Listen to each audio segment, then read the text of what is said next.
Bonjour à tous, aujourd'hui on apprend comment faire des tampons à l'aide d'un set à pansement.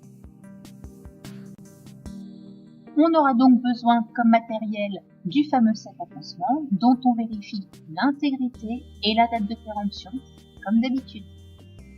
Donc pour aujourd'hui je vais vous montrer deux techniques de tampons que vous pourrez appliquer pendant vos pansements. Donc dans un premier temps on va ouvrir le set en retirant le film papier situé au-dessus. Donc il y a une ouverture facile, il faut trouver juste le bon point pour l'ouvrir correctement.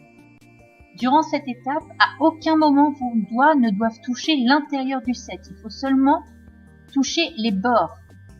Il y a plein de sets différents. Celui-ci en l'occurrence comprend un champ stérile dont on n'aura pas besoin aujourd'hui, mais je vous le déplie pour vous montrer à quoi ça ressemble. Il y a également deux pinces stériles qui vont nous servir à faire les tampons. Et également un paquet de compresses. Donc là, j'enlève tout du set, mais évidemment, il n'est pas manipulé comme ceci, c'est juste pour que vous vous rendez compte du matériel. Donc pour la première technique, j'enlève le champ stérile dont je n'ai pas besoin.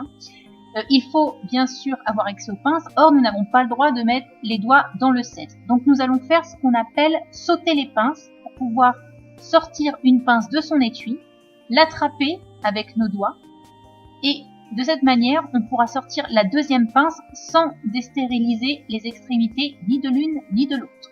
La première technique de tampon que je vais vous montrer, c'est celle que j'utilise le plus. Je la trouve pratique et facile à réaliser.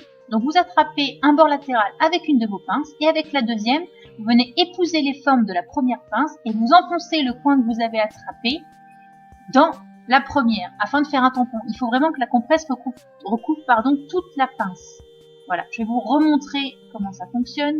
Donc, vous attrapez le bord latéral. Avec la deuxième, vous épousez la forme de la première pince. Vous attrapez la petite extrémité qui reste et vous l'enfoncez dans la pince. C'est pas grave si vous n'y arrivez pas la première fois. Le principal, c'est que ça reste stérile et que ça couvre bien la pince. Donc, une petite astuce pour éviter de galérer quand on fait le tampon. Quand les compresses sont pliées, il y a trois côtés en fait qui sont désunis quand on la déplie. Et un côté qui est uni. Je vais vous montrer en fait, ça va être plus simple à montrer qu'à expliquer.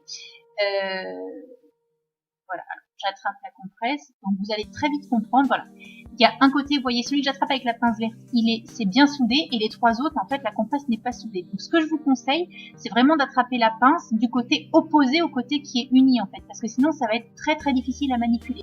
Alors, pour la deuxième technique, je l'utilise moins, je la trouve moins pratique.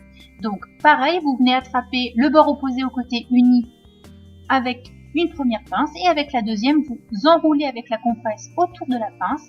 Le petit bout qui dépasse supérieur, vous l'enfoncez à l'intérieur de votre tampon. J'avoue que ça agrippe un petit peu avec les pinces, c'est pas très pratique, moi c'est pas celle que je préfère. À vous de vous entraîner et de déterminer laquelle vous préférez. N'hésitez pas à vous entraîner, vous verrez, ça viendra très facilement. Et voilà, l'art du tampon n'a plus aucun secret pour vous. Je vous retrouve à très vite pour de nouveaux soins. Bye bye!